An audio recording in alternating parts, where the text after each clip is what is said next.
Hi, welcome to another edition of 100% LCFC TV with me, Phil, and with Simon. Now, Simon, today I think we're going to be talking about all sorts of things in international break time. Yep. Hit us with some of the topics you want to talk about. Let's get a few things off our chest, shall we? Let's talk about the first 3 games of the season to start with.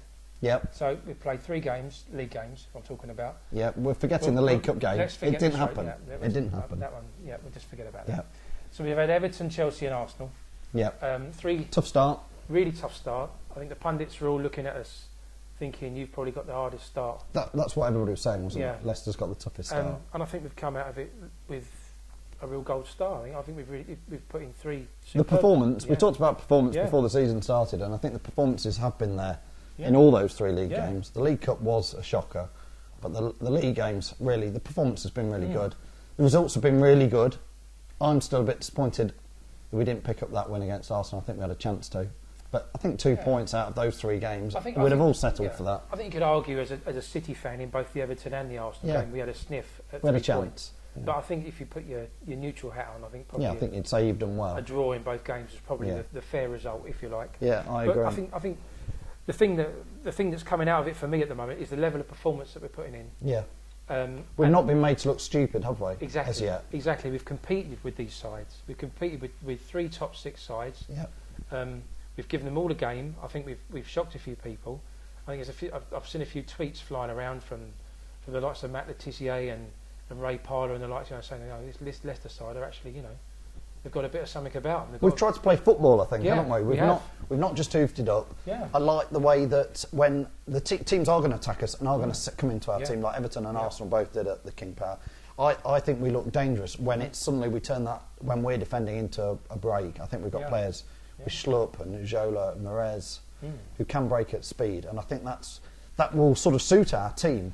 I wonder if Pearson's building a team. Again, I think they mentioned that on Match of the Day a little bit, whether Leicester had allowed Arsenal to come in to our area and then really go for them and hit them on the break and expose. You'd called the fact that Mertesacker might be slow at the back, and he certainly. He I lacks think we a little exposed bit, that. doesn't he, of pace. I think Arsenal in general at the back aren't too quick. Yeah. And with the likes of Vardy, the latter on the second half, and obviously Schlupp. And Merez, Schlupp looked good down that left wing, didn't he? What is Jeff Schlupp now, Phil? Is he a left back? Is he a left winger? Is he a? Well, it looks like he'll play anywhere where he can get the team, but he doesn't quite seem to have managed to hold down that any of those roles. Do you think we'll ever see him in goal? Maybe. You wouldn't rule it out, would you? I like him left wing.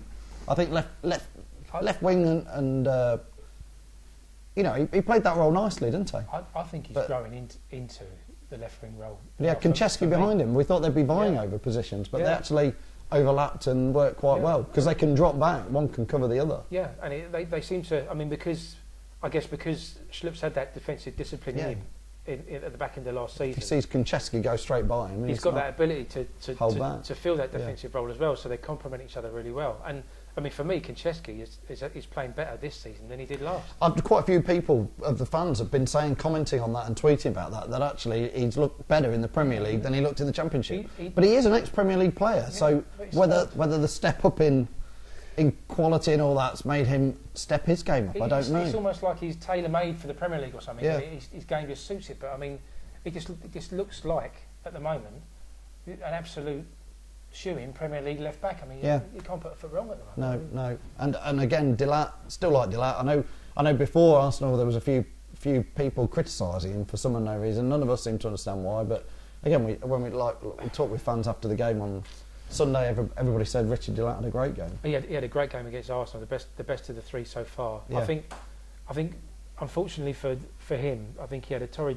I mean, he had Eden Hazard to deal with against Chelsea, and then he had McGeady and Baines to deal with. Yeah, one of the Everton. best attacking combinations there is in the Premier League. Yeah. So I think maybe it was a little bit slanted judgment in that he'd had a real handful on his hands for a couple of games, and he did get much more. He got forward much more against Arsenal. Yeah. And he was back to his best for me against Arsenal for sure. And now obviously with Simpson coming in, he's got that little bit extra bit of motivation to make sure he keeps his place. So yeah, I mean, more power to him. I mean, the other big story for me coming out of the first 3 games, or the other 2 big stories, are Ujola. Yeah. I think I mean, much as Nugent has ran for the cause, I think Ajoa's the cutting edge up front at the moment. He's looked good, he's looked strong, powerful. Yeah. He seems to win a lot of the headers as well, again, considering the quality of the defenders he's up against. Yeah. He seems to win more of the knock-ons and flick-ons. Absolutely. Bundle of energy as well. He's all over the place, running the lost causes down, running the ball down, making sure that he's keeping the defenders honest as well. So he's doing that side of the game as well. Yeah, I think really good signs from him.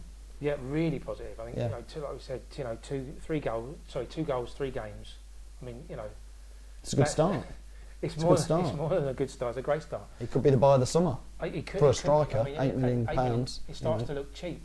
If he carries. It will do if he carries on with a few more. Yeah. I mean, and the other thing that for me has stood out is Wes Morgan and Liam Moore at centre half together. I think super solid. I think the partnership there looks so solid and settled. They look like they've been together for years. They're reading each other. They're covering each other. I mean, we have let in 5 goals in 3 games, but you're going to let goals in against Everton, Arsenal, and Chelsea. And you can't. It's going to be a hard game to not let any in. Factor into that though, Phil. How many blocks, how many covers, how many. It could have been a lot more. Yeah, I mean, and you've got to say that they're doing an absolute sterling job at the back. And they were diving in for the cause, weren't they? Oh, in all the games. Bodies on the line, the lot. And I mean, I sit there and I think, how did Wes Morgan get to 30 years old before he played in the Premier League? Because he played at Forest. Because he played at Forest. They're rubbish. Can't get in the Premier League. All right, but why did no club ever look at Wes Morgan and think this guy is a Premier League defender? I mean, it makes you wonder. I mean, all right, it's great for us because he's now. Well, he's now got it. He's there. Yeah, he's got his chance, and he's got his chance in a Leicester City shirt, and that's fantastic for us. But just another player, Kasper Schmeichel didn't have too much to do against Arsenal. But do you ever watch him when the ball's at the other end of the pitch or anything? Because he's going mental. He's so absorbed. He's absolutely passionate to the core about it. It's like he's died a death. Every he does. pass, every shot, he lives everything. Yeah, well, it's great to see that there's that much passion all the way through. I think. And I think Kasper is the consummate professional as well. I don't think there's anything left to chance for him. I think everything is very scientific with him and very, very training driven and percentages driven. And I mean, another player that we're hugely fortunate to have in our club. Well, it's come good for him as well, hasn't it? Because he's been up there before. He's done Man City and then gone off to Notts County and Leeds, and so it's good for him that it's coming good. Yeah. At this time of his career for him as well, and he's number 1 for his country as well, isn't he now? I think he's established now. He's the international keeper, for them. So. I mean, the other thing to add into the mix, we've been talking about these 3 games, is that we've been playing a lot of these games. We're getting carrying quite a few injuries as well. Yeah. Well, no Matty James, no Drinkwater. Good to see Drinkwater come back on. All Brighton's only just coming back to fitness. Didn't see much of him really, if I'm honest, against Arsenal. I was surprised Mahrez went off. I don't know what the fans think. Yeah. But I don't know why Mahrez went off after 60 minutes. For me, he was having the game. He was our best player in that game. As an offensive threat, he was causing them a lot of trouble. Yeah. Looked good on the highlights on Match of the Day as well. It's nice to see him doing some of those jinks and having the shots. But I'm not going to blame Pearson. No, you would only assume that because he did it, and you would assume that Nigel sees Albrighton coming back to fitness, and he needs a bit of game time to get sharp. Yeah. And it was an opportunity with an international break coming to give him a good 30 minutes, half an hour, but he didn't. But from that half an hour, I can't sit here and think of anything that he did that particularly stood out. No, either way, nothing too bad, nothing too good. He sort of blended in. Exactly, and obviously Drinkwater got on in the end for a few minutes, so he's getting there. Yeah, he's coming back. I mean, something that maybe we should just touch on briefly, and a little knock on to that, is that Knockaert was completely missing from the matchday squad against Arsenal. Yeah, we saw Knockaert on the way out after we'd finished filming. We were walking back out of the ground, and already in the traffic. Queuing was Anthony Knockaert, and obviously fans going up getting autographs with him, singing his name, and he was in a good mood. Yeah. But it was about only 30 minutes after the game had finished when we were walking up there. So I think that's a bit quick. But any thoughts on what's gone on? There's a little bit of talk going on. The old Jungle Drums are beating a little bit about Mr. Knockaert. A certain interview that he did with a French football website. Yeah, a bit of big I-amming, isn't there? Mercato or something. Some of the words that he used, I think, were maybe taken I don't know if they're taken out of context or in the wrong way, but I think some of the words he used were that he was at Leicester City as a springboard on to maybe something bigger and better in the future. Yeah, but he probably is, isn't he, in his mind? And probably does fancy himself going to PSG or one of the big European teams quite a bit if he's good enough. Criticism about that. That's the case. But we shouldn't come out and say it openly, should you? This is the thing. You know, at the end of the day, would we ever begrudge someone like Anthony Knockaert? No. Well, I wouldn't. Having a career goal, to be the biggest and best player that he ever could be. Whether you actually say that in public in front of fans that are going to take offence to it is another matter. If Danny Drinkwater has a fantastic season this season, and if Leicester stay up, I'd still expect that there'll be other bigger teams than us. Of course, the Newcastles, Evertons, Man Cities, maybe who come round and say, I want a solid midfielder and Danny Drinkwater. And the same for Mahrez. And what is wrong as a City fan being quite happy with the fact that these players are going to give their best for us, which is going to benefit us, in order to progress their career. It's just where we are, always have been as a football club, isn't it? Every time when I see Mahrez play, I think, don't do too many tricks or too many great goals, because Arsenal will come knocking for you in January. Yeah, somebody will fancy it. And there is, as you know, there's been talk over the transfer window. There was talk about Casper. There was talk about all sorts of players, rumours of players going here and going there. And again, if we have a fantastic first half of the season, that might start materialising in January. You don't know. But if it does materialise in January, it's because our players have done a good job, which means we're doing all right. So I don't see what there is to worry about.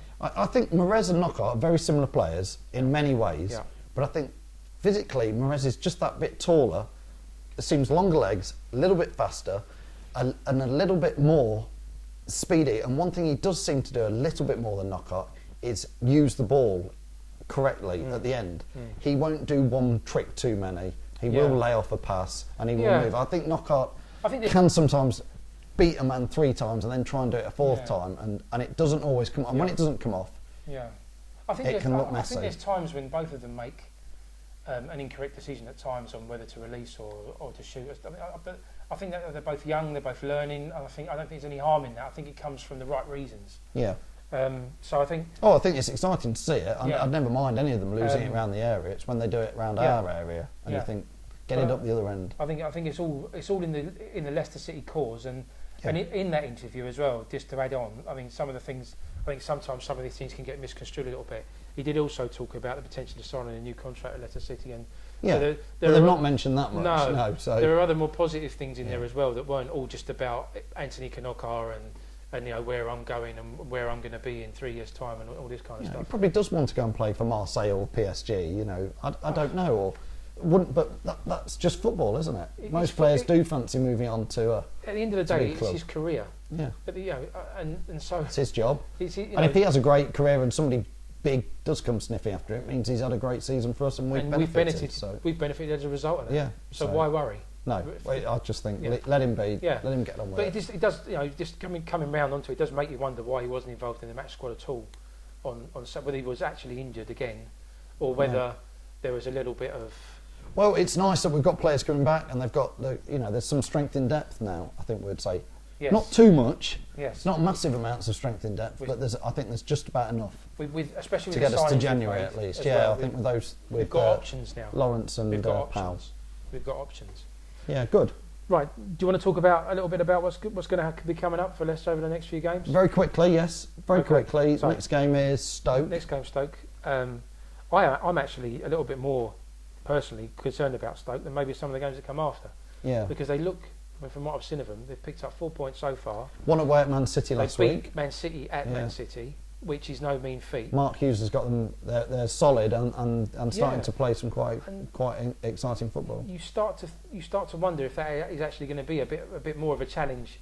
I think it is. I mean, they're a relatively well-established Premier League side. I think they've been up 4 or 5 seasons since when we were looking relegated. At the first 5 games of the season before it started, we were like, okay, Stoke's probably the most winnable one of the lot. Because it probably is, compared to Man U, Everton, Chelsea and Arsenal. But now you start looking how Stoke are playing, and you've seen them play a couple of times, you start thinking, well, hold on a minute, maybe they are actually more of a... My kids get fed up with me saying things like, I'd take a draw, but again, away at Stoke, I probably would take a draw. Again, another point. It's probably a good point. Because we've got 3 points coming the week after. That's in the bag, isn't it?